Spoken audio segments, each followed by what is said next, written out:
Quando descobri que meu filho havia entrado em minha casa, aberto o cofre pessoal, onde guardava as lembranças mais preciosas de minha vida, e levado o Rolex que meu pai me deu em seu leito de morte para presentear um homem que eu mal conhecia, senti algo que nunca havia experimentado antes. Não foi raiva explosiva nem tristeza paralisante. Foi algo muito mais frio e definitivo. A certeza absoluta de que o filho que criei durante 42 anos não existia mais, ou talvez nunca tenha existido da forma como eu acreditava. Mas antes de continuarmos, confira se você já está inscrito no canal e escreva nos comentários de onde você está assistindo este vídeo.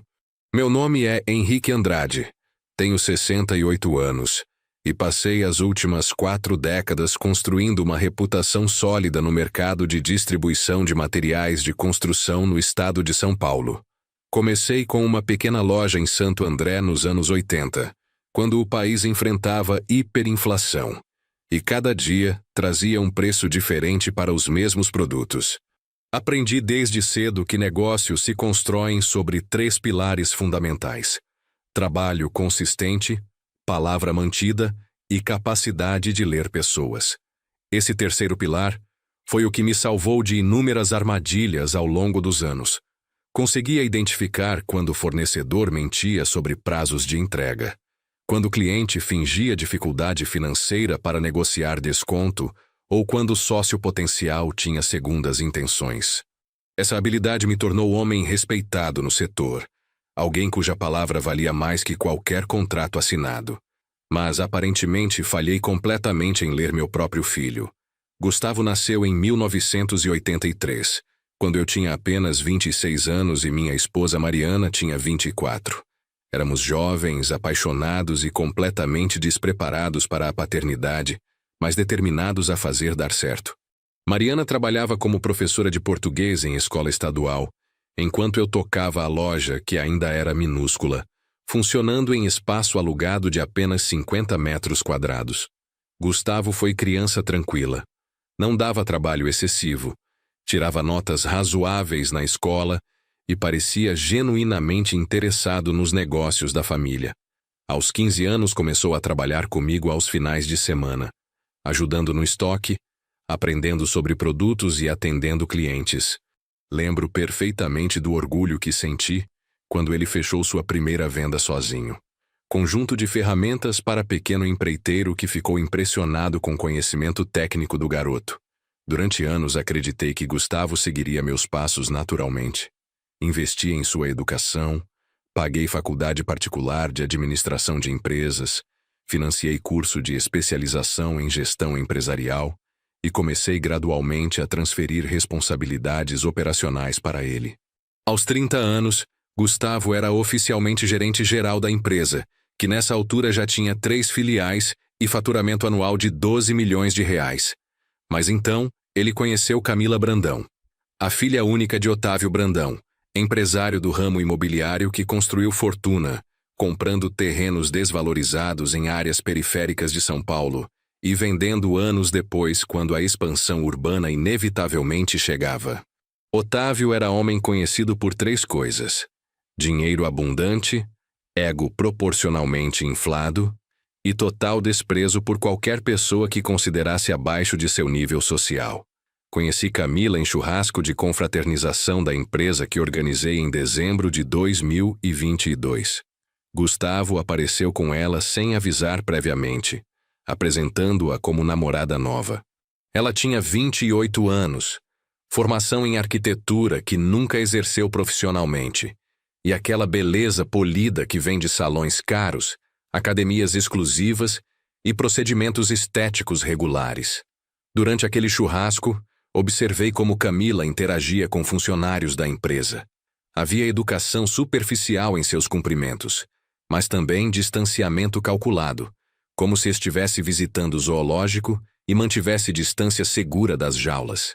Quando apresentei minha filha Laura, que trabalhava como coordenadora administrativa na empresa, Camila mal disfarçou desinteresse, oferecendo sorriso mecânico antes de voltar a atenção para grupo de gerentes homens. Laura, minha filha mais nova, tinha na época 35 anos. Nasceu quando Gustavo tinha 7 e foi surpresa não planejada que inicialmente assustou Mariana e eu, mas que rapidamente se tornou alegria inesperada.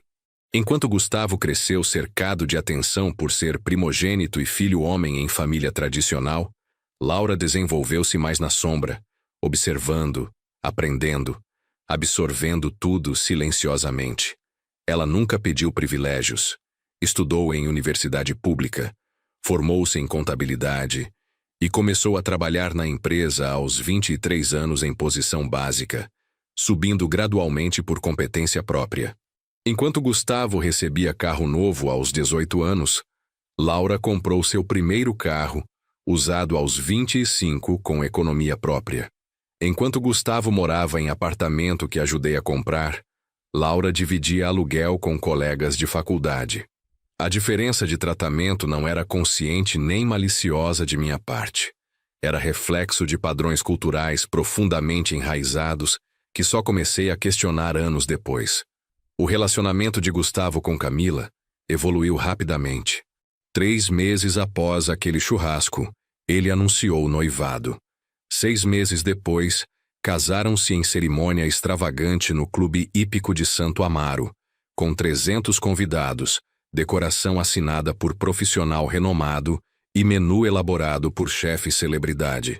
Contribuí financeiramente para parte da festa, como era esperado do pai do noivo, mas fiquei desconfortável com ostentação excessiva.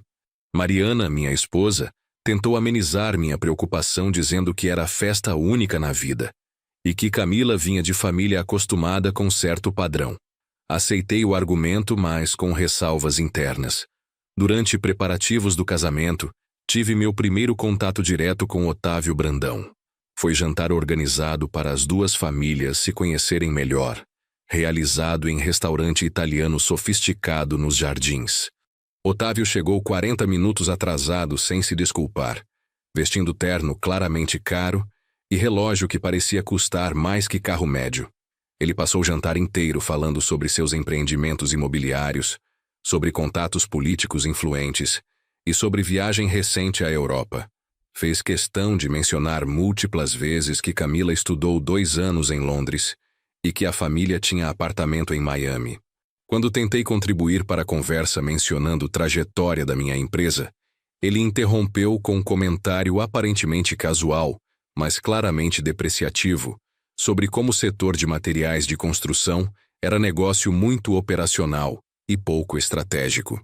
Mariana apertou minha mão por baixo da mesa quando percebeu minha mandíbula contrair. Respirei fundo e deixei passar. Era pai do noivo tentando manter a harmonia familiar. Após casamento, Gustavo e Camila se mudaram para apartamento em bairro nobre da zona sul de São Paulo. O imóvel foi presente de Otávio, unidade de 160 metros quadrados em prédio novo, com toda a infraestrutura de lazer que se pode imaginar. Gustavo tentou apresentar como se tivesse conquistado por mérito próprio, mas todos sabíamos que vinha inteiramente do sogro. Nos meses seguintes, comecei a notar mudanças sutis, mas significativas no comportamento de meu filho. Ele começou a questionar decisões operacionais que sempre aceitara anteriormente, sugerindo que a empresa precisava se modernizar, ser mais agressiva, pensar maior. Suas sugestões não eram necessariamente ruins, mas vinham acompanhadas de tom condescendente que nunca havia usado comigo antes. Durante reunião de planejamento estratégico em março de 2023, Gustavo propôs expansão acelerada para outros estados, financiada por empréstimo bancário significativo e entrada de investidor externo que assumiria 30% da empresa. Quando questionei viabilidade e riscos do plano, ele respondeu com impaciência visível que eu estava pensando pequeno, preso em mentalidade ultrapassada de empresário de primeira geração. Laura, que participava da reunião como coordenadora financeira, apresentou análise detalhada mostrando que fluxo de caixa atual não suportaria endividamento proposto e que projeções de crescimento eram excessivamente otimistas. Gustavo descartou a análise dela com gesto de mão, dizendo que ela não entendia a dinâmica de crescimento acelerado e que tinha visão muito conservadora. Foi primeira vez que vi meu filho desrespeitar abertamente a irmã em contexto profissional. A situação familiar começou a ficar mais tensa quando Gustavo passou a faltar almoços dominicais na casa que Mariana e eu mantínhamos em São Bernardo do Campo. Durante 30 anos, esses almoços foram tradição sagrada da família. Todos se reuniam, traziam sobremesas, as crianças brincavam no quintal e conversávamos sobre tudo. Gustavo começou a enviar mensagens de última hora cancelando presença. Os motivos variavam: compromisso social com família de Camila, viagem de fim de semana, cansaço excessivo. Camila raramente aparecia mesmo quando Gustavo vinha, sempre alegando dor de cabeça ou outro compromisso inadiável. Laura continuava vindo religiosamente todos os domingos. Ajudava Mariana na cozinha, conversava comigo sobre assuntos da empresa e demonstrava interesse genuíno em como estávamos. Ela nunca comentava abertamente sobre ausências de Gustavo, mas eu via preocupação em seus olhos. Em maio de 2023, Mariana começou a apresentar sintomas preocupantes: cansaço excessivo, falta de apetite e dores nas articulações que inicialmente atribuímos à idade. Após série de exames, veio o diagnóstico devastador: artrite reumatoide em estágio avançado, combinada com anemia crônica, que exigiria tratamento prolongado e mudanças significativas em estilo de vida. Informei Gustavo imediatamente sobre condição da mãe. Ele demonstrou preocupação apropriada por telefone, prometeu visitar durante semana e perguntar sobre melhores especialistas. A visita nunca aconteceu. Semana passou, depois 2, depois 1 mês. Gustavo sempre tinha desculpa: reunião importante, viagem inadiável, mal-estar de Camila. Laura, por outro lado, assumiu o papel de cuidadora secundária sem que ninguém pedisse. Foi durante esse período difícil que desenvolvi ritual particular que me trazia conforto. Todas as noites, após jantar e depois que Mariana já estava dormindo sob efeito de medicação para a dor, eu subia até meu escritório no 2º andar da casa e abria pequeno cofre embutido na parede atrás de uma estante de livros. Dentro desse cofre guardava documentos importantes da empresa, algumas joias de família e o Rolex Oyster Perpetual, que meu pai me deu 3 dias antes de morrer em 1998.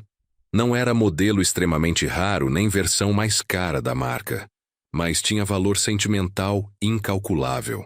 Meu pai, Sebastião Andrade, foi homem simples que trabalhou vida inteira como mecânico em oficina no ABC Paulista. Ele nunca teve dinheiro sobrando, criou 5 filhos com salário modesto e ensinou pelo exemplo o que significava dignidade no trabalho. Aquele relógio foi única extravagância que se permitiu na vida, comprado com economia acumulada durante anos. Quando estava no hospital pela última vez, com câncer no pâncreas em estágio terminal e sabendo que tinha apenas dias restantes, ele pediu que trouxéssemos o relógio.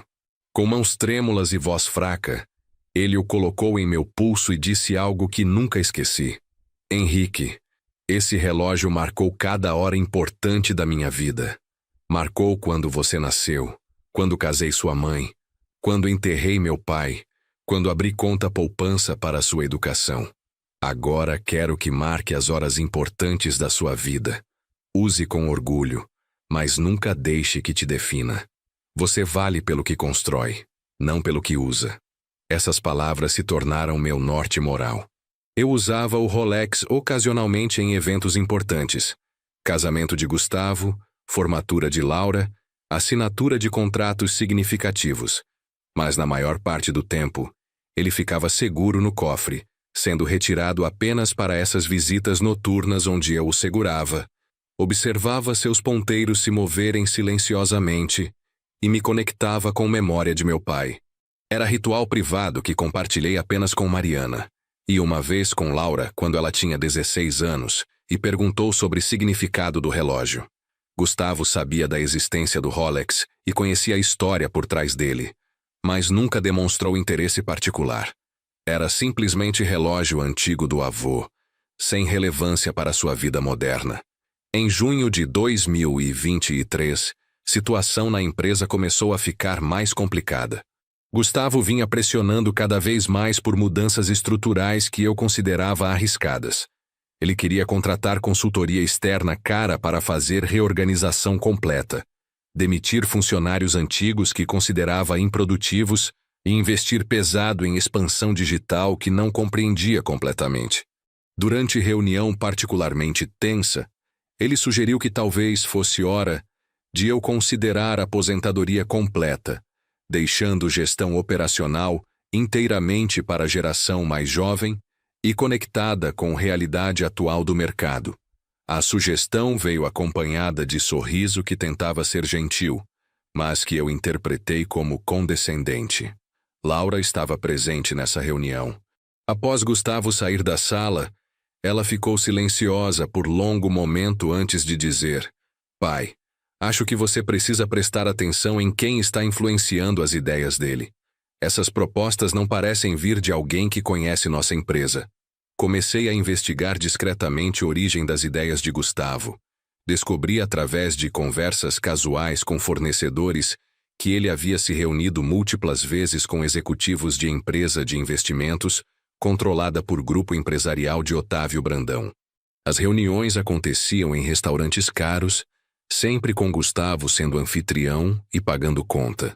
Quando questionei diretamente meu filho sobre esses encontros, ele inicialmente negou. Depois minimizou dizendo que eram apenas almoços de networking. Quando pressionei mais, ele admitiu que estava explorando possibilidades de parcerias estratégicas que poderiam acelerar o crescimento da empresa. "Pai", ele disse com tom que misturava impaciência e condescendência, "você construiu algo incrível, mas está preso em modelo ultrapassado. O mercado mudou. Ou crescemos agressivamente agora, ou seremos engolidos por concorrentes maiores. Otávio me mostrou como empresas modernas operam. Ele tem visão que você simplesmente não tem mais." A menção a Otávio como mentor me perturbou profundamente. Percebi que meu filho estava sendo gradualmente afastado dos valores que tentei transmitir, substituídos por filosofia empresarial que priorizava crescimento a qualquer custo sobre sustentabilidade, aparência sobre substância, conexões sobre competência. Conversei com Mariana sobre minhas preocupações. Ela, sempre mais otimista e conciliadora, sugeriu que eu estava sendo duro demais, que Gustavo estava simplesmente encontrando seu próprio caminho e que diferenças geracionais eram naturais. Mas eu via algo mais sombrio. Via meu filho sendo moldado à imagem de homem que eu não respeitava. Em julho de 2023, Gustavo anunciou que Camila estava grávida. A notícia deveria ter trazido alegria pura, mas veio carregada de complexidade emocional. Mariana chorou de felicidade apesar de sua condição de saúde frágil. Laura abraçou o irmão com um genuíno contentamento. Eu cumprimentei formalmente, mas senti peso no peito que não conseguia explicar completamente. Talvez fosse medo de que esse neto crescesse aprendendo valores que eu não concordava. Talvez fosse tristeza antecipatória de saber que participaria menos da vida dessa criança do que participei da criação de meus próprios filhos. Ou talvez fosse simplesmente reconhecimento de que distância entre Gustavo e eu tinha se tornado abismo intransponível. Durante a gravidez de Camila, as visitas de Gustavo se tornaram ainda mais raras. Ele alegava que Camila precisava de cuidados constantes, que gravidez estava sendo difícil, que médicos recomendavam repouso. Quando finalmente os visitei no apartamento deles, encontrei Camila perfeitamente saudável, recebendo visitas de amigas e planejando chá de bebê elaborado. O apartamento havia sido redecorado recentemente. Móveis claramente caros, arte moderna nas paredes, tecnologia de ponta em todos os cômodos. Gustavo me mostrou tudo com orgulho óbvio, enfatizando marcas e designers como se essas informações fossem credenciais de sucesso. Não vi nada de meu filho naquela decoração. Não havia fotos de família. Não havia livros que ele gostava de ler quando jovem. Não havia objetos que contassem história pessoal. Era showroom, não lar. O chá de bebê aconteceu em agosto de 2023, realizado em espaço de eventos sofisticado em Moema. Mariana insistiu em ir apesar de dores nas articulações. tomando medicação extra para conseguir comparecer. Laura organizou nosso presente. Berço de madeira de demolição feito por artesão conhecido da família, acompanhado de jogo de lençóis bordados à mão por costureira que trabalhava para Mariana há 20 anos. Quando chegamos ao evento, ficou imediatamente claro que estávamos em ambiente fora de nossa zona de conforto. Decoração em tons pastel perfeitamente coordenados. Mesa de doces dignos de revista de luxo. Garçons circulando com champanhe e sucos orgânicos. Os convidados eram majoritariamente do círculo social de Camila e Otávio. Empresários, socialites, influenciadores digitais.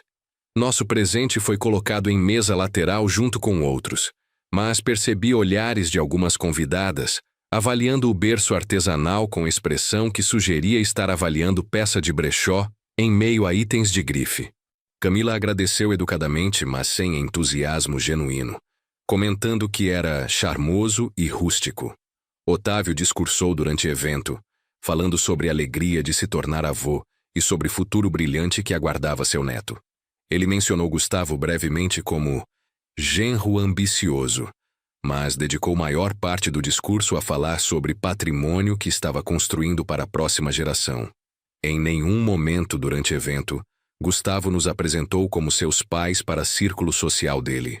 Ficamos majoritariamente isolados em canto, conversando entre nós três enquanto festa acontecia ao redor. Foi durante aquele chá de bebê que tive conversa reveladora com Laura. Estávamos sentados em mesa afastada, enquanto Mariana havia ido ao banheiro, e aproveitei o momento para perguntar diretamente: "Você acha que perdi meu filho?" Laura ficou em silêncio por momento, escolhendo palavras cuidadosamente. "Pai, acho que Gustavo está perdido. Não sei se você o perdeu ou se ele se perdeu, mas ele definitivamente não está sendo quem foi criado para ser. Está tentando se encaixar em mundo que valoriza coisas que você sempre ensinou não terem real importância. Por que você acha que isso aconteceu?" Perguntei, genuinamente buscando entender. "Acho que Gustavo sempre teve necessidade de validação externa que você e mãe nunca tiveram." Ela respondeu pensativamente. "Você construiu o império do zero e encontrou satisfação no trabalho em si. Eu aprendi com seu exemplo e encontro realização em fazer bem meu trabalho, independente de reconhecimento externo. Mas Gustavo sempre precisou de elogios, de ser visto como especial, de estar no topo. Camila e família dela oferecem exatamente isso. Entrada imediata em círculo de elite, status social instantâneo, sensação de ter chegado em lugar que ele sempre achou que merecia." As palavras de Laura eram duras, mas precisas. Reconheci verdade nelas mesmo que doesse admitir. "O que eu faço?" perguntei, sentindo pela primeira vez verdadeiro desamparo. "Você continua sendo quem sempre foi, pai, e espera que eventualmente ele encontre caminho de volta. Se é que existe caminho de volta." Em setembro de 2023, situação tomou o rumo que eu não havia antecipado. Gustavo marcou reunião formal comigo no escritório da empresa, pedindo que estivéssemos apenas nós dois. Laura não foi convidada, nem outros diretores. Era conversa entre pai e filho, ele disse. Quando chegou ao escritório, Gustavo vestia terno novo, claramente caro, e carregava pasta de couro que reconheci como marca italiana de luxo. Ele se sentou à minha frente com postura corporal que tentava projetar autoridade, mas que para mim parecia ensaiada. "Pai, preciso falar sério com você sobre o futuro da empresa." Começou sem rodeios. "Tenho proposta concreta de grupo de investimento interessado em adquirir 60% da empresa por valor significativo. Você manteria 40% como sócio minoritário, mas gestão operacional passaria para administradores profissionais. Seria a oportunidade de você se aposentar com segurança financeira garantida e de a empresa alcançar potencial que nunca alcançará sob gestão familiar tradicional." Deixei ele terminar a apresentação completa antes de responder.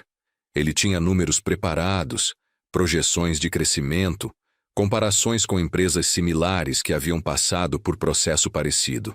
Era a apresentação profissional e bem estruturada. Também era completamente inaceitável.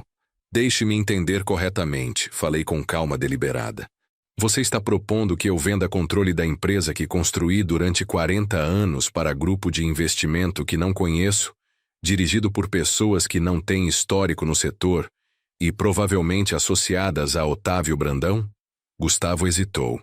O grupo tem conexão com alguns empreendimentos de Otávio, sim, mas são investidores sérios com capital significativo. E qual seria seu papel nessa nova estrutura? Perguntei, já conhecendo a resposta. Seria mantido como diretor executivo com participação acionária de 5% e salário competitivo, respondeu ele, tentando soar profissional, mas incapaz de esconder animação em sua voz. Recostei-me na cadeira, observando meu filho por longo momento. Vi ambição em seus olhos, mas também vi algo mais preocupante. Vi ausência completa de lealdade ou consideração pelos anos de trabalho que tornaram possível essa proposta existir. Gustavo, falei finalmente, essa empresa não é apenas negócio. É legado de 3 gerações. Meu pai trabalhou vida inteira em oficina mecânica economizando cada centavo para me dar educação. Eu transformei essa educação em empresa que emprega 120 famílias diretamente. Sua irmã trabalhou 10 anos aprendendo cada aspecto dessa operação. E você quer que eu entregue tudo para investidores que veem apenas números em planilha? Pai, você está sendo sentimental. Ele respondeu com frustração mal disfarçada. Negócios modernos não funcionam assim. Você precisa separar emoção de decisão racional. Não é sentimentalismo, é princípio. Respondi firmemente. E minha resposta é não. Não vou vender empresa e não vou permitir que você continue negociando às minhas costas com esses investidores. A expressão de Gustavo mudou. Frustração deu lugar à raiva mal contida. Você está impedindo o crescimento dessa empresa por teimosia. Está condenando todos nós à mediocridade porque não consegue aceitar que mundo mudou. Reunião encerrada. Falei levantando-me. E Gustavo, deixe claro para seus contatos de investimento que a empresa não está à venda. Nunca esteve, e nunca estará enquanto eu estiver vivo. Gustavo saiu batendo porta.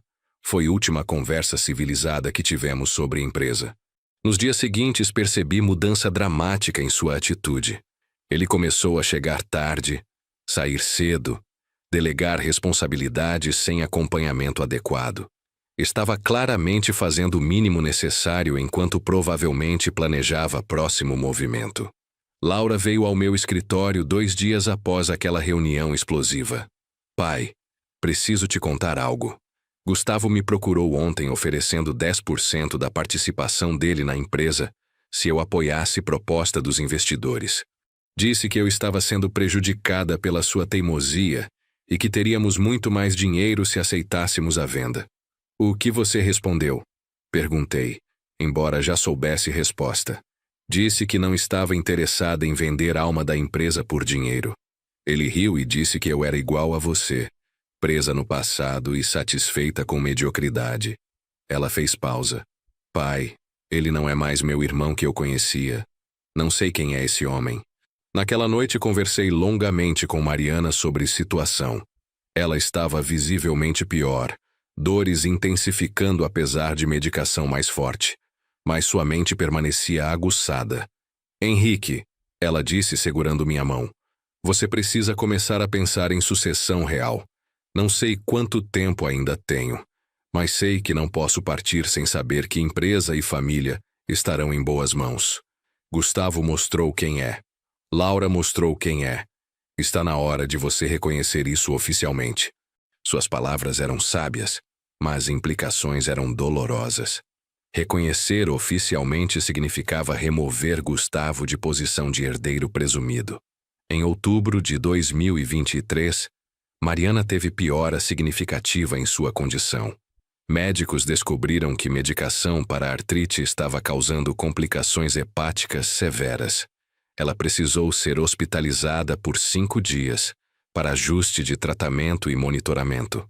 Durante esses 5 dias, Laura praticamente viveu no hospital. Ela organizou turnos de cuidados, conversou com médicos, garantiu que Mariana tivesse tudo o que precisava. Eu estava presente sempre que possível, dividindo o tempo entre hospital e empresa. Gustavo apareceu uma vez. Ficou 20 minutos, perguntou como mãe estava, prometeu voltar no dia seguinte e desapareceu novamente. Camila nunca apareceu, enviando arranjo de flores com cartão genérico. Foi durante uma dessas noites no hospital, com Mariana dormindo sob efeito de sedativo e Laura tendo ido buscar café, que tomei decisão que vinha amadurecendo há meses. Liguei para advogado da família, Dr. Roberto Mendes, e marquei reunião urgente para a semana seguinte. Quando Mariana recebeu alta hospitalar, levei-a para casa e dediquei fim de semana inteiro a cuidar dela. No domingo à noite, após ela estar confortavelmente instalada com medicação ajustada e assistindo o programa favorito na televisão, subi até meu escritório particular. Abri o cofre como fazia todas as noites, mas dessa vez não foi apenas para ritual contemplativo. Peguei o Rolex de meu pai, coloquei-o no pulso e fiquei observando ponteiros marcarem minutos silenciosamente. Pensei em tudo que aquele relógio testemunhou: nascimento de meus filhos, construção da empresa, perda de meu pai, momentos de alegria e dor. Tomei decisão final naquela noite. Na segunda-feira seguinte, reuni-me com o Dr. Roberto Mendes em seu escritório no centro de São Paulo. Roberto era advogado da família há mais de 20 anos, homem íntegro que conhecia profundamente dinâmica familiar e histórico empresarial. Roberto, comecei após cumprimentos iniciais. Preciso fazer alterações significativas em meu testamento e na estrutura societária da empresa. É questão urgente. Expliquei situação completa. Deterioração do relacionamento com Gustavo, suas tentativas de vender empresa, influência negativa de Otávio Brandão, dedicação consistente de Laura e condição de saúde precária de Mariana. Roberto ouviu atentamente, fazendo anotações ocasionais. Quando terminei, ele ficou em silêncio por momento antes de falar. Henrique, o que você está contemplando é decisão extremamente séria com implicações legais e familiares profundas. Preciso ter certeza de que você está pensando isso com clareza e não sob efeito de emoções momentâneas. Roberto, respondi firmemente, tenho 68 anos. Construí empresa durante 4 décadas. Criei 2 filhos da melhor forma que soube. Um deles demonstrou consistentemente valores que respeito e trabalho que merece reconhecimento. Outro demonstrou disposição de trair confiança familiar por ganho pessoal. Não estou sendo precipitado. Estou sendo realista. Passamos 3 horas naquela tarde discutindo opções legais e implicações práticas. Roberto me apresentou diferentes cenários, cada um com vantagens e desvantagens. Poderia simplesmente alterar testamento, mantendo a estrutura atual, mas garantindo que Laura recebesse maior parte após minha morte. Poderia fazer transferência gradual de ações agora, criando situação irreversível. Ou poderia criar estrutura de holding familiar, com cláusulas específicas que protegeriam a empresa de decisões individuais imprudentes. A questão central, Roberto explicou, é balancear proteção da empresa com a realidade de que Gustavo ainda é seu filho e tem direitos legais à herança. Podemos estruturar de forma que Laura tenha controle operacional absoluto, mas isso exigirá documentação muito específica e justificativas que resistam à potencial contestação judicial. Decidimos por abordagem híbrida, criação imediata de holding familiar, onde eu manteria 60% das ações, Laura receberia 30% e Gustavo ficaria com apenas 10%. Simultaneamente, alteraríamos o estatuto social da empresa, incluindo cláusulas que exigiriam aprovação de 2/3 dos acionistas para qualquer venda, fusão ou mudança estrutural significativa. Isso significa que mesmo após sua morte, Gustavo não poderia vender empresa sem concordância de Laura. Roberto confirmou. E Laura teria poder de veto sobre qualquer decisão estratégica importante. Era a solução que protegia legado que construí sem completamente deserdar meu filho. Ainda me doía fazê-lo, mas era necessário. A documentação levou 3 semanas para ser preparada adequadamente. Durante esse período, Mantive rotina normal na empresa, sem revelar a ninguém o que estava planejando. Laura notou que eu estava mais quieto que usual, mas respeitou meu espaço. Gustavo mal aparecia no escritório, claramente ainda ressentido com minha recusa da proposta de venda.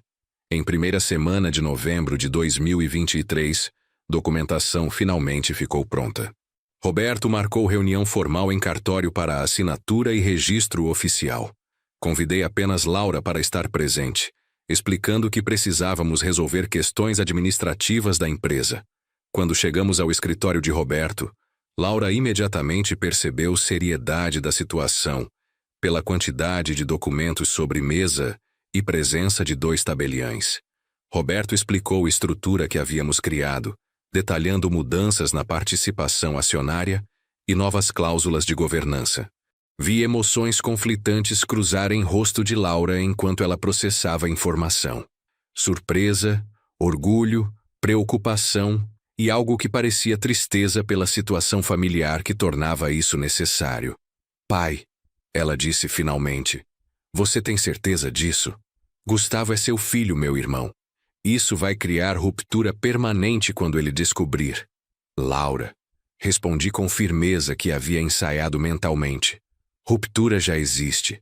Estou apenas reconhecendo oficialmente a realidade que você e eu vivemos há meses. Você demonstrou lealdade, competência e compromisso com valores que construíram essa empresa.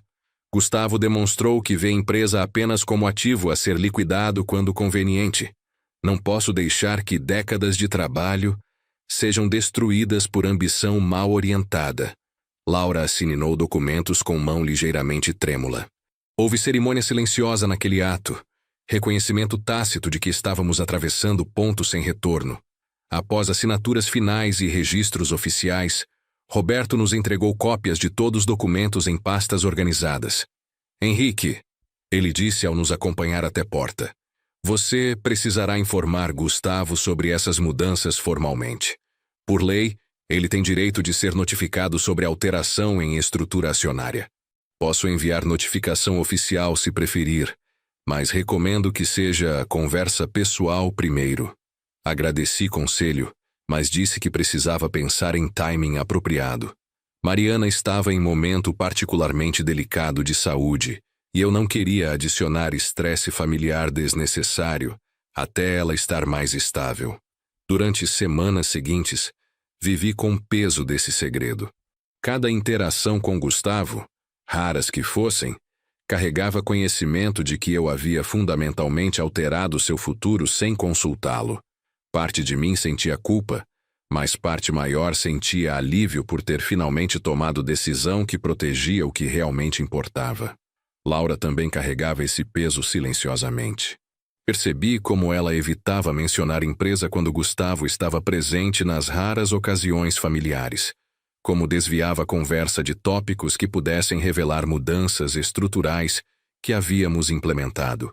Em 23 de novembro, véspera de Ação de Graças brasileiro que algumas famílias paulistanas haviam adotado como tradição, recebi mensagem de Gustavo dizendo que ele e Camila gostariam de nos visitar no sábado seguinte. A mensagem era inusual porque Gustavo raramente pedia para visitar com antecedência. Geralmente apenas aparecia quando precisava de algo ou quando pressão social de Mariana se tornava forte demais para ignorar. Respondi que seriam bem-vindos e avisei Mariana, que ficou genuinamente animada com perspectiva de ver filho e nora. Sábado chegou com um clima agradável de primavera. Mariana insistiu em preparar almoço especial, apesar de minhas preocupações sobre ela se esforçar demais. Laura veio cedo para ajudar, e juntas prepararam feijoada que Gustavo sempre gostara quando criança. Gustavo e Camila chegaram pontualmente ao meio-dia. Camila estava visivelmente grávida agora, no 7º mês de gestação. Ela usava vestido de maternidade claramente caro e carregava bolsa de marca que custava mais que salário mensal de funcionário médio. Gustavo vestia roupa casual, mas igualmente cara. Os cumprimentos iniciais foram educados, mas com frieza subjacente. Camila elogiou casa de forma que soava mais como avaliação imobiliária que apreciação genuína. Gustavo abraçou Mariana com cuidado exagerado, como se ela fosse porcelana frágil que poderia quebrar. Durante almoço, conversa fluiu em tópicos seguros: saúde de Mariana, andamento da gravidez, preparativos para a chegada do bebê. Camila falou extensivamente sobre como estavam decorando o quarto do bebê com designer de interiores especializado, sobre como haviam contratado consultora de amamentação exclusiva, sobre lista de espera na creche bilíngue mais prestigiada de São Paulo. Eu ouvia educadamente enquanto comia, mas observava Gustavo cuidadosamente. Após almoço, enquanto Laura e Mariana lavavam louça na cozinha, apesar de meus protestos que poderiam deixar para depois, Gustavo pediu para conversarmos em particular. Camila ficou na sala folheando revista de decoração. Subimos até meu escritório particular no segundo andar. Era espaço que Gustavo conhecia bem da infância, lugar onde eu o ajudava com lições de casa, onde conversávamos sobre vida e onde, anos atrás, eu havia começado a ensiná-lo sobre negócios.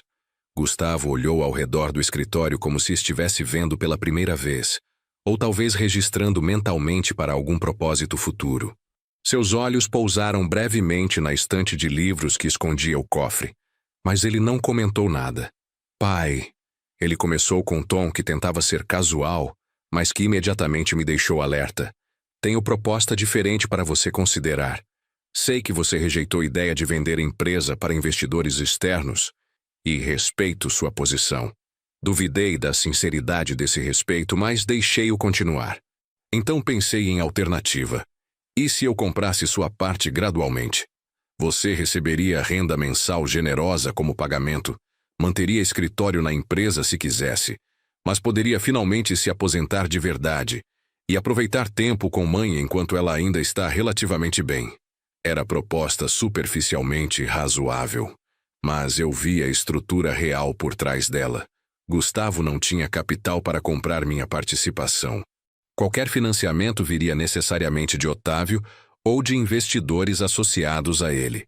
Seria venda disfarçada. E Laura? Perguntei. Qual seria o papel dela nesse arranjo? Gustavo hesitou apenas fração de segundo antes de responder, mas foi suficiente para eu notar. Laura poderia manter posição atual ou receber indenização generosa se preferisse buscar outras oportunidades. Seria decisão dela. Tradução. Laura seria descartada assim que conveniente. Gustavo, falei calmamente. Vou ser completamente direto com você porque respeito inteligência suficiente para não insulá-la com rodeios. Essa proposta é apenas variação da anterior que rejeitei. Você não tem recursos próprios para comprar minha participação. Então, financiamento viria de Otávio ou associados dele. Seria venda da empresa com etapas extras para mascarar realidade. Vi frustração cruzar rosto dele. Por que você não confia em mim? Sou seu filho. Trabalhei nessa empresa por anos. Tenho visão de como podemos crescer, de como podemos ser mais do que somos agora. Confiança se constrói através de ações consistentes, respondi. E suas ações recentes demonstraram que você valoriza mais a aprovação de Otávio que lealdade à família. Demonstraram que você está disposto a negociar às minhas costas, a tentar recrutar sua irmã contra mim, a priorizar aparências e status sobre substância. Ele ficou vermelho. Isso não é justo. Estou tentando construir futuro para minha família, para meu filho que está chegando. Você construiu o império a partir do nada e não permite que eu faça o mesmo. Não estou impedindo você de construir nada. Retruquei firmemente. Estou impedindo você de destruir o que já foi construído. Silêncio tenso pairou entre nós. Gustavo respirava pesadamente, claramente tentando controlar emoções. Quando falou novamente, sua voz tinha qualidade diferente, mais fria e calculada. Pai, vou ser honesto com você. Camila e eu estamos planejando nosso futuro com ou sem sua aprovação. Meu sogro me ofereceu sociedade em novo empreendimento imobiliário que ele está estruturando. É oportunidade de construir algo meu, algo onde serei valorizado e onde minha visão será respeitada. Então aceite essa oportunidade, respondi sem hesitação. Se Otávio está oferecendo sociedade e você acredita que é seu caminho, vá em frente. Mas não espere que eu facilite sua saída vendendo ou entregando empresa que levei décadas construindo. Você vai se arrepender disso, ele disse, e havia ameaça velada em seu tom. Quando você precisar de mim, quando a empresa enfrentar dificuldades ou quando sua saúde falhar, não vou estar disponível para assumir. Gustavo, falei com tristeza genuína, você não está disponível agora. Não está disponível há meses. Sua mãe esteve hospitalizada e você apareceu uma vez. Empresa enfrenta decisões importantes semanalmente e você está ausente. Então, não está ameaçando retirar algo que já não oferece. Ele ficou parado por momento, claramente sem resposta preparada para essa observação. Então girou e foi em direção à porta. Parou com mão na maçaneta e disse sem olhar para trás: vim aqui fazer proposta justa. Você escolheu rejeitar. Lembre-se disso quando consequências vierem. Ele desceu escada rapidamente. Esperei alguns minutos no escritório, deixando minha própria frustração diminuir antes de descer. Quando voltei à sala, encontrei situação desconfortável. Camila estava chorando de forma claramente teatral, enquanto Gustavo tentava consolá-la. Mariana parecia confusa e preocupada. Laura estava em pé perto da porta da cozinha, braços cruzados e expressão fechada. O que aconteceu? Perguntei. Camila não está se sentindo bem. Gustavo respondeu rapidamente. Precisamos ir.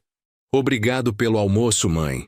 Eles saíram apressadamente com Camila lançando olhar que misturava acusação e desprezo na minha direção. Assim que porta se fechou, Mariana virou-se para mim. Henrique, o que você disse para ele lá em cima? Expliquei conversa brevemente, omitindo tons mais agressivos, mas sendo honesto sobre substância. Mariana suspirou profundamente e afundou-se no sofá. Estou perdendo meu filho, ela disse com voz quebrada. Sinto que estou assistindo ele se afastar e não consigo fazer nada. Laura sentou-se ao lado da mãe e segurou sua mão. Mãe, ele está fazendo escolhas. Não é culpa sua nem do pai. Gustavo decidiu que mundo de Otávio e Camila é mais atraente que valores com os quais foi criado. Mas ele é meu filho. Mariana insistiu, lágrimas começando a rolar. Como mãe, sinto que falhei em algum lugar.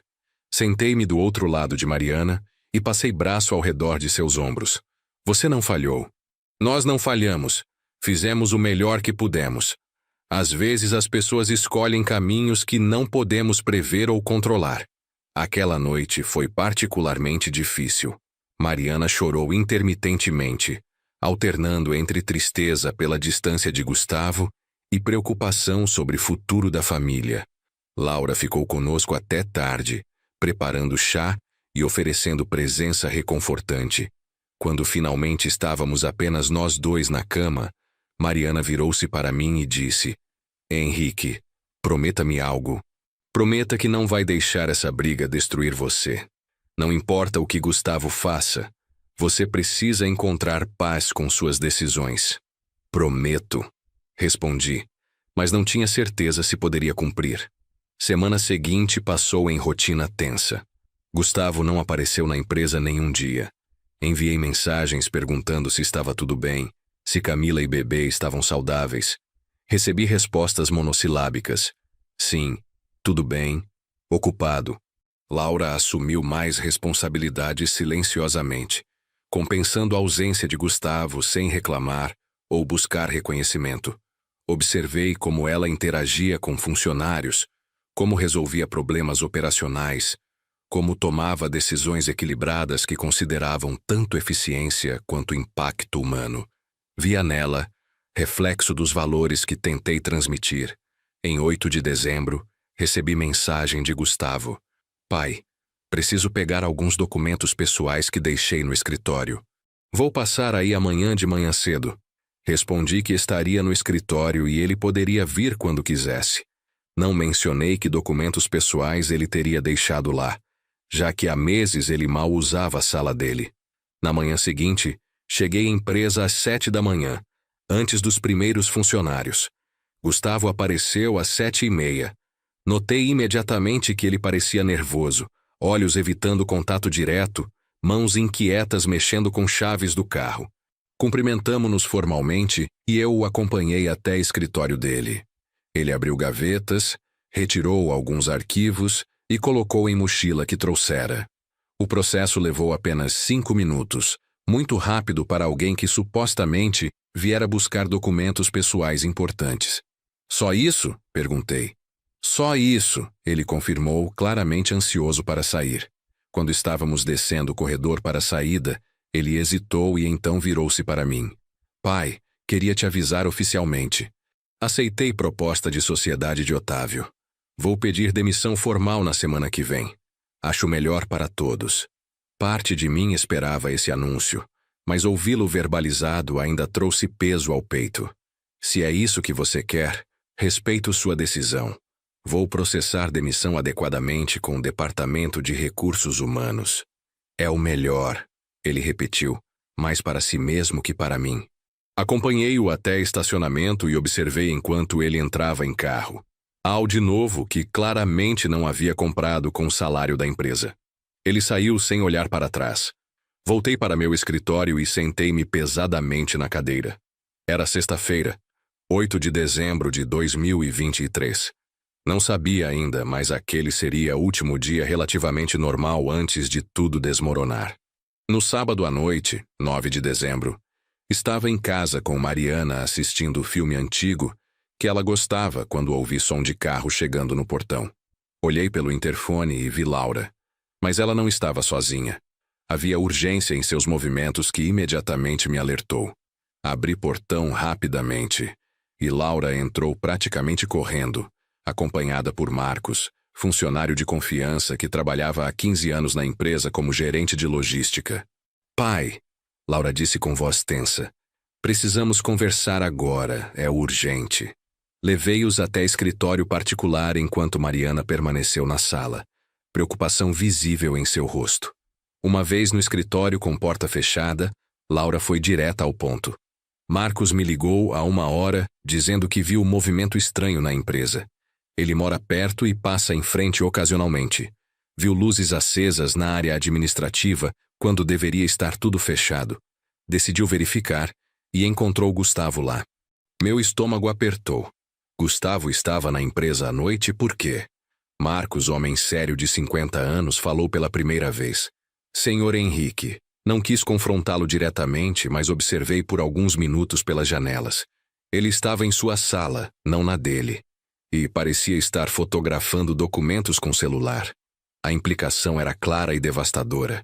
Gustavo estava roubando informações confidenciais da empresa. Você o confrontou? Perguntei. Não, senhor. Achei melhor sair discretamente e informar Laura primeiro. Não sabia se ele tinha autorização sua. Agradeci Marcos por sua lealdade e descrição. Ele saiu após confirmar que ficaria disponível se precisássemos de qualquer esclarecimento adicional. Laura e eu ficamos sozinhos no escritório. Pai, ela disse com mistura de raiva e tristeza. Acho que visita dele ontem de manhã foi reconhecimento. Ele verificou se você ainda guardava documentos importantes no escritório e depois voltou à noite para fotografá-los. Mas que documentos seriam valiosos para ele? Questionei, tentando pensar logicamente apesar da traição visceral que sentia. Todos nossos contratos são confidenciais, mas ele já tinha acesso à maior parte dessa informação quando trabalhava aqui. Laura ficou em silêncio por momento, e então seu rosto empalideceu. Pai, você mantém cópias das escrituras da empresa e contratos com fornecedores principais em seu arquivo pessoal aqui? Meu estômago despencou. Sim. Tenho cópias dos documentos mais importantes no arquivo trancado na gaveta inferior da minha mesa. Otávio está estruturando novo empreendimento de distribuição, Laura disse rapidamente. Se ele tiver acesso aos nossos contratos, saberá exatamente quais fornecedores trabalham conosco, quais preços negociamos, quais margens praticamos. Poderia usar essa informação para fazer proposta melhor e roubar nossos fornecedores. Senti raiva começar a ferver em meu peito, mas forcei-me a pensar estrategicamente. Preciso verificar o que ele acessou. Vamos para a empresa agora. Quando informei Mariana que precisava resolver emergência no trabalho, vi medo em seus olhos. Ela conhecia aquela expressão em meu rosto. Chegamos à empresa 20 minutos depois. Usei chave mestra para abrir escritório principal e fui diretamente para minha sala. A gaveta trancada onde guardava documentos confidenciais não mostrava sinais de arrombamento, mas estava destrancada. Abria completamente. Vários arquivos estavam levemente desorganizados, claramente mexidos recentemente. Retirei cada um e verifiquei. Contratos com nossos 3 maiores fornecedores de cimento. Acordo exclusivo de distribuição com fabricante europeu de ferramentas. Escritura atualizada da empresa com distribuição de cotas societárias. Aquela última me fez congelar. Laura, a escritura mais recente está aqui. Aquela que fizemos com Roberto Mendes. Gustavo viu, ela disse com voz oca. Ele sabe agora que perdeu controle acionário. Fotografei cada documento que estava desorganizado, documentando evidência de que haviam sido acessados. Laura sugeriu verificarmos câmeras de segurança. Tínhamos sistema recente de vigilância com gravação digital. Levou 15 minutos para Marcos, que havia voltado com nós, acessar sistema e localizar filmagens da noite anterior.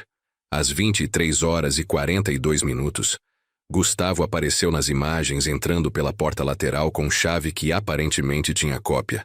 Assistimos em silêncio enquanto ele ia diretamente para minha sala. Usava algo para forçar gaveta e passava quase 1 hora fotografando documentos metodicamente com telefone celular. Expressão em seu rosto era de concentração fria, sem traço de culpa ou hesitação. Era premeditado, calculado e completamente consciente. Isso é crime, Laura disse com voz controlada, mas furiosa. Invasão, roubo de informações confidenciais. Podemos processar criminalmente. Observei imagem congelada de meu filho na tela, segurando o telefone celular sobre documentos que representavam décadas do meu trabalho. Senti algo quebrar definitivamente dentro de mim naquele momento. Não era apenas traição profissional. Era destruição deliberada de confiança que nunca poderia ser reconstruída. Copie todas essas gravações em 3 dispositivos separados. Instruí Marcos. Mantenha um aqui trancado em cofre da empresa, um em sua casa e um você entregará a Laura. Virei-me para minha filha. Amanhã cedo ligo para Roberto Mendes. Segunda-feira apresentaremos boletim de ocorrência formal. E vou tomar medida que deveria ter tomado há meses. Qual medida? Laura perguntou. Vou remover Gustavo completa e formalmente de qualquer posição na empresa. Revogar todas as credenciais de acesso, formalizar demissão por justa causa por quebra de confiança e iniciar processo legal para recuperar quaisquer dados confidenciais que ele possa ter distribuído. Laura assentiu lentamente. Pai, antes de fazermos isso, você tem certeza? Uma vez que começarmos esse processo, não há volta. Não é só relação profissional, é relação familiar que será destruída permanentemente. Olhei para minha filha, vendo preocupação genuína em seus olhos apesar de tudo que Gustavo havia feito. Laura, relação familiar já foi destruída. Por ele, não por mim. Agora estou apenas reconhecendo realidade oficialmente. Aquela noite mal dormi. Deitado ao lado de Mariana, que havia tomado medicação para a dor e dormia pesadamente, minha mente repassava décadas de memórias. Gustavo bebê nos meus braços, Gustavo criança aprendendo a andar de bicicleta, Gustavo adolescente trabalhando comigo aos finais de semana, Gustavo jovem adulto fechando primeira venda. Em que momento perdi meu filho? Ou ele sempre foi essa pessoa e eu apenas me recusava a ver? Às 5 da manhã, desisti de tentar dormir. Desci silenciosamente para a cozinha. Preparei café forte e sentei-me à mesa. Foi então que tomei decisão adicional. Uma que vinha considerando subconscientemente, mas que cristalizou naquele momento de insônia. Subi até escritório particular e abri cofre. Retirei Rolex de meu pai e segurei-o, observando luz da manhã começar a entrar pela janela refletir no mostrador. Esse relógio representava 3 gerações de trabalho honesto, valores mantidos, promessas cumpridas. Gustavo nunca o teria. Não porque eu queria puni-lo, mas porque ele demonstrou que não compreendia nem valorizava o que relógio representava. Às 7 da manhã, liguei para Roberto Mendes em seu celular pessoal. Ele atendeu com voz sonolenta, mas ficou completamente alerta quando expliquei situação. Concordamos em reunião emergencial em seu escritório segunda-feira às 8 da manhã. Depois liguei para Laura. Hoje eu conto tudo para sua mãe. Ela precisa saber antes de tomarmos medidas oficiais segunda-feira. Quer que eu esteja presente? Ela ofereceu. Sim, seria bom ter você aqui. Laura chegou às 9 horas. Mariana já estava acordada, sentada na sala com café, e expressão que dizia claramente que sabia que algo sério estava acontecendo. Henrique, Laura, vocês dois com essa cara significa que algo está muito errado. Alguém vai me contar o que está acontecendo ou tenho que adivinhar? Sentei-me ao seu lado, e com Laura em poltrona próxima como apoio silencioso, contei tudo. Comecei com tentativas de Gustavo de vender empresa. Passei por mudanças na estrutura acionária que Laura e eu havíamos implementado e terminei com invasão noturna ao escritório e roubo de informações confidenciais. Assisti cor drenar do rosto de Mariana enquanto processava cada revelação. Suas mãos tremiam ligeiramente, não apenas por condição médica, mas por choque emocional. Quando terminei, ela ficou em silêncio por longo tempo. Lágrimas rolavam silenciosamente por seu rosto, mas ela não soluçava. Era choro contido de mãe que está perdendo filho. Eu sabia que algo estava errado. Ela disse finalmente com voz embargada. Sabia pelos jeitos que ele falava, pelas visitas que não aconteciam, pelo distanciamento, mas esperava que fosse fase, que ele amadureceria, que voltaria. Mas isso... Ela fez pausa, buscando palavras. Isso é quem ele escolheu ser.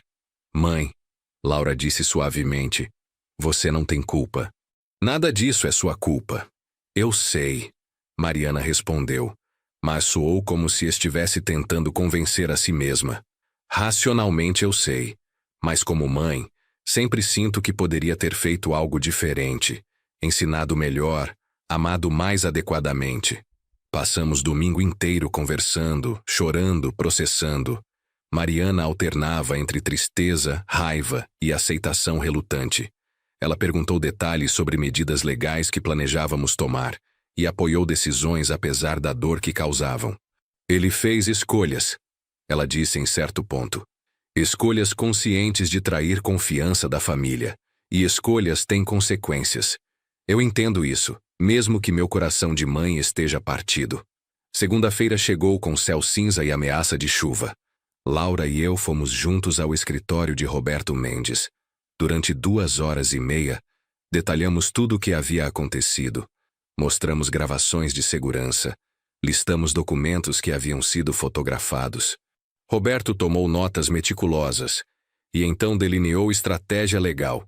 Primeiro, demissão formal por justa causa hoje mesmo, documentada apropriadamente. Segundo, notificação legal exigindo devolução de qualquer informação confidencial em sua posse e proibição de uso. Terceiro, boletim de ocorrência por invasão e roubo de informações corporativas. Quarto, ação civil por danos se ele compartilhar ou usar essas informações. E quanto à questão familiar? Perguntei. Camila está grávida. O neto está para nascer em 6 semanas. Roberto ficou sério. Henrique, legalmente essas ações não afetam relação de Gustavo como pai ou seu neto. Não estamos processando-o criminalmente de forma que impediria a convivência familiar. Estamos protegendo a empresa e enviando mensagem clara sobre consequências. Mas destruirá qualquer possibilidade de reconciliação familiar. Observei. Essa possibilidade ainda existe? Roberto perguntou gentilmente. Pensei por longo momento. Não depois do que ele fez. Voltamos para a empresa e convoquei reunião emergencial com o Departamento de Recursos Humanos e Gerência Sênior. Com Laura presente e documentação preparada, expliquei formalmente a situação. Gustavo havia violado políticas de segurança corporativa, acessado informações confidenciais, sem autorização após horário de trabalho, e representava risco para a empresa. Formalizamos demissão por justa causa, revogamos todos os acessos dele a sistemas e instalações, e instruímos segurança a não permitir entrada dele na propriedade sem autorização expressa minha ou de Laura. Depois da reunião formal, Pedi que Laura assumisse oficialmente posição de diretora executiva da empresa, reportando diretamente a mim como presidente. Ela aceitou com seriedade apropriada, compreendendo o peso da responsabilidade. Às 4 da tarde, Roberto enviou notificação legal formal para Gustavo via e-mail, correio registrado e WhatsApp, detalhando demissão por justa causa, exigência de devolução de informações confidenciais e consequências legais de uso indevido. A resposta veio 40 minutos depois. Não de Gustavo, mas de advogado contratado por ele, ou mais provavelmente por Otávio. Era carta formal contestando demissão, alegando perseguição familiar e ameaçando processo por danos morais e materiais. Roberto leu a carta e riu amargamente. Postura defensiva clássica. Eles sabem que posição deles é fraca legalmente, então tentam intimidar. Temos evidências sólidas, gravações de segurança, testemunhas. Qualquer juiz verá isso como está. Empregado que roubou informações confidenciais. Mas não era questão apenas legal para mim. Era meu filho, ainda que eu mal reconhecesse o homem que ele havia se tornado. Naquela noite, sentado novamente em meu escritório particular, peguei o Rolex e girei-o entre os dedos. Pensei em meu pai, em como ele trabalhara a vida inteira com integridade inabalável. Pensei em promessa que fiz a ele de carregar esses valores adiante. Tomei decisão final naquele momento. Decisão que comunicaria no momento certo, mas que já estava cristalizada em minha mente. Gustavo não herdaria nada além do mínimo legalmente obrigatório. Tudo mais iria para Laura, para netos dela se algum dia os tivesse, para instituições de caridade. E esse Rolex, esse símbolo de 3 gerações, nunca tocaria pulso dele. As semanas seguintes foram um período de guerra fria familiar. Gustavo não tentou contato direto, comunicando-se apenas através de advogado com linguagem hostil e ameaças vazias. Camila postou em redes sociais mensagens vagas sobre família tóxica e cortar pessoas negativas da vida, claramente direcionadas a nós. Mariana sofria silenciosamente. Ela não criticava minhas decisões, mas eu via dor em seus olhos toda vez que pensava no neto que estava para nascer e que talvez não conheceria. Laura tentava consolá-la, mas havia limites para o que palavras podiam alcançar. Em 28 de dezembro de 2023, véspera de Ano Novo, Mariana teve outra crise severa. Dores articulares intensas combinadas com pressão arterial perigosamente elevada nos forçaram a levá-la para a emergência. Passei noite inteira no hospital enquanto médicos estabilizavam sua condição. Laura estava comigo, como sempre. Às 3 da manhã, enquanto esperávamos em sala de espera, ela disse: "Pai, você precisa considerar informar Gustavo sobre o estado da mãe. Independente de tudo o que aconteceu, ela é mãe dele. Ele tem direito de saber." Resistência instintiva surgiu em mim, mas reconheci sabedoria em suas palavras. Enviei mensagem simples. Sua mãe está hospitalizada. Estado estável, mas sério. Hospital São Camilo, quarto 312. A resposta veio apenas 2 horas depois. Obrigado pela informação. Gustavo nunca apareceu no hospital. Nem naquele dia, nem nos 3 dias seguintes que Mariana ficou internada. Mariana recebeu alta em 2 de janeiro de 2024, com bateria nova de medicações e instrução médica clara de evitar estresse. Impossível seguir completamente dada a situação familiar, mas fizemos o melhor possível. Laura assumiu o papel de cuidadora primária, visitando diariamente, ajudando com medicações, levando Mariana para consultas médicas. Eu mantinha a empresa funcionando, mas com frequência reduzida no escritório, preferindo trabalhar de casa para estar próximo. Em 17 de janeiro, Gustavo enviou mensagem. Camila deu à luz hoje. Menino saudável, 3 quilos e 400 gramas. Nome: Rafael Brandão Vidal. A ordem dos sobrenomes dizia tudo. Brandão antes de Vidal. Mariana chorou quando contei. Não lágrimas de alegria pela chegada do neto, mas lágrimas de perda por saber que provavelmente não o conheceria, ou o conheceria apenas como presença distante e obrigatória em vida dele. Quero enviar presente, ela disse. Independente de tudo, é meu neto. Laura organizou o presente apropriado. Conjunto de roupas para bebê, cobertores feitos à mão por artesã que Mariana conhecia há anos, cartão com mensagem simples de parabéns. Enviamos via correio para endereço deles. Nunca recebemos confirmação de recebimento. Nunca recebemos foto do bebê. Nunca recebemos convite para conhecê-lo. Fevereiro trouxe desenvolvimento inesperado. Marcos, nosso gerente de logística confiável, me procurou com informação preocupante. 3 de nossos fornecedores principais haviam sido contatados por representantes de nova empresa de distribuição, oferecendo condições ligeiramente melhores que as nossas.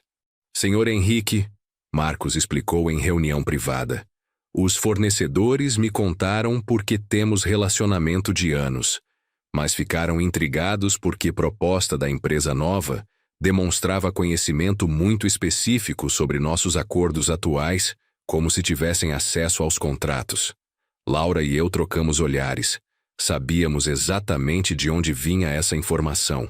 Qual o nome da empresa? Perguntei, embora já suspeitasse da resposta. Brandão e Vidal Distribuidora, Marcos respondeu.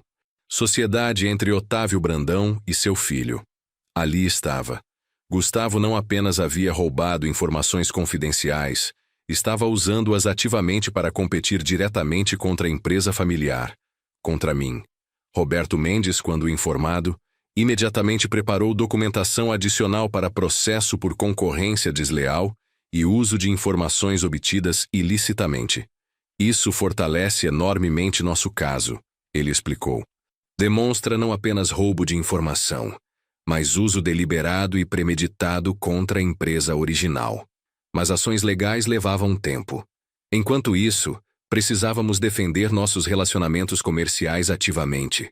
Passei semanas seguintes visitando pessoalmente cada fornecedor importante.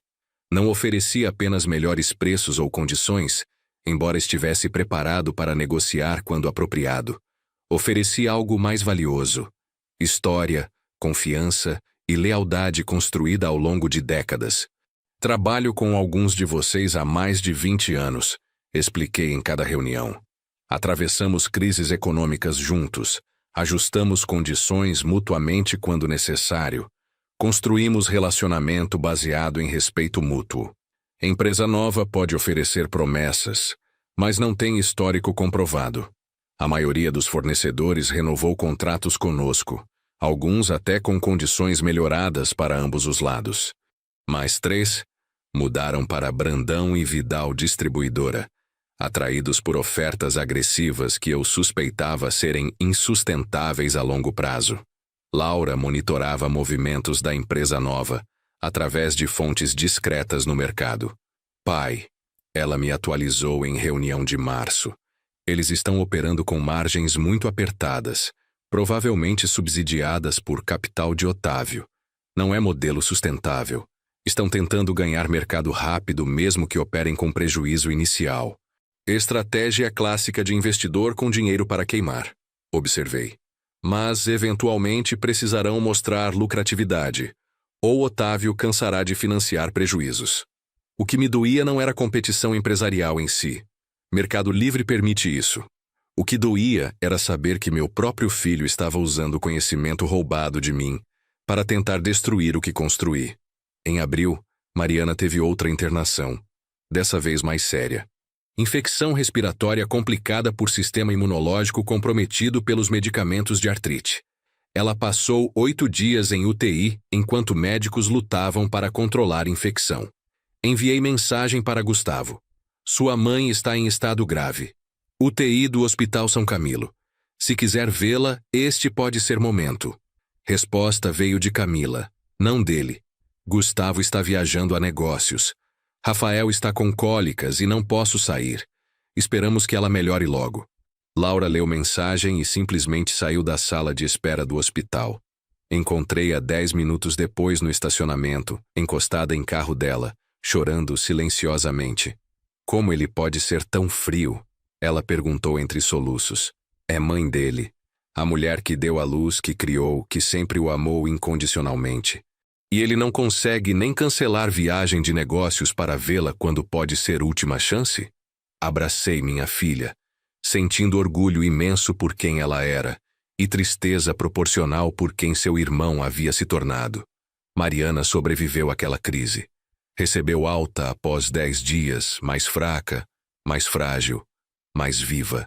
Quando contei que Gustavo não havia vindo, ela apenas assentiu como se já esperasse. Eu o perdi. Ela disse simplesmente. Meu menino não existe mais. Existe homem que compartilha DNA dele, mas não alma. Maio trouxe desenvolvimento em frente legal. Juiz analisou evidências que apresentamos, gravações de segurança, testemunhos, documentação de uso indevido de informações e decidiu favoravelmente em nosso caso preliminar. Gustavo foi oficialmente proibido judicialmente de usar qualquer informação obtida da nossa empresa, sob pena de multa diária de R$10 mil e possível processo criminal. Brandão em Vidal.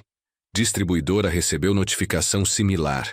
Roberto me chamou para a reunião em seu escritório. Henrique, eles vão apelar, mas dificilmente reverterão decisão. Evidências são sólidas demais.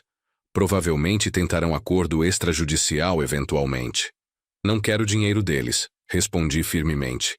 Quero reconhecimento público do que foi feito e garantia de que não se repetirá. Isso é raro em acordos, Roberto observou. A maioria das pessoas prefere resolver financeiramente. Não sou a maioria das pessoas. E isso não é sobre dinheiro, nunca foi. Naquela noite, em casa, conversei longamente com Mariana e Laura sobre próximos passos. Mariana estava cansada, tanto física quanto emocionalmente. Henrique, ela disse, segurando minha mão com força surpreendente para alguém tão frágil. Preciso que você me prometa algo. Quando eu partir, e sabemos que não tenho muito tempo, preciso que você encontre paz. Não permita que essa briga com Gustavo consuma o resto da sua vida. Você tem Laura, tem empresa, tem legado real. Foque nisso. Prometi, embora soubesse que cumprir seria mais difícil do que falar. Junho de 2024 marcou 6 meses desde a invasão de Gustavo ao escritório. Brandão em Vidal. Distribuidora continuava operando, mas rumores de mercado sugeriam dificuldades financeiras crescentes. Margens apertadas que praticavam não eram sustentáveis, e capital inicial de Otávio estava se esgotando mais rápido que esperado. Laura trouxe informação interessante. Pai, conversei com o fornecedor que mudou para a empresa deles. Disseram que últimos 2 pagamentos atrasaram. Quando questionaram, receberam desculpas sobre fluxo de caixa temporário. Problemas de fluxo de caixa eram sinal clássico de empresa, operando além de suas capacidades financeiras. Não vamos fazer nada, decidi. Deixe que aprendam consequências de construir negócio sobre fundação de informações roubadas e capital de ego, em vez de plano sólido. Em 23 de junho, aniversário de Mariana, organizamos pequeno almoço familiar. Apenas Laura, seu namorado de longa data chamado Fernando, Mariana e eu.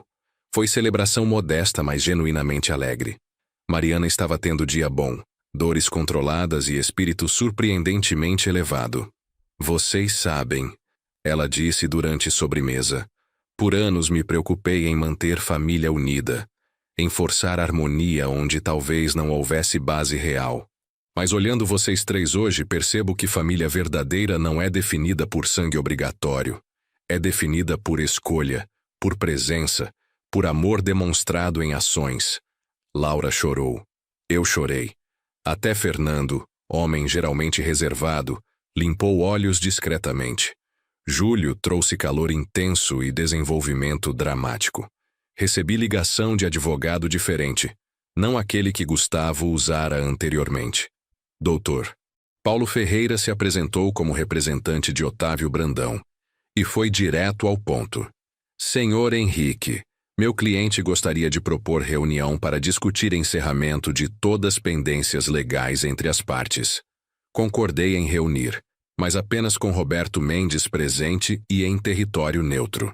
Marcamos para escritório de Roberto na semana seguinte. A reunião foi reveladora. Otávio chegou sozinho, sem Gustavo. Ele parecia visivelmente envelhecido, menos arrogante que em nossos encontros anteriores. Senhor Henrique, ele começou com um tom surpreendentemente humilde. Cometi erro. Acreditei que poderia construir império usando atalhos e informações privilegiadas. Subestimei a importância de relacionamentos reais e reputação construída ao longo de décadas. Brandão Vidal Distribuidora está falindo. Perdi quantia significativa de dinheiro. Ele fez pausa, respirou fundo. Mas mais importante, destruí relacionamento entre você e seu filho.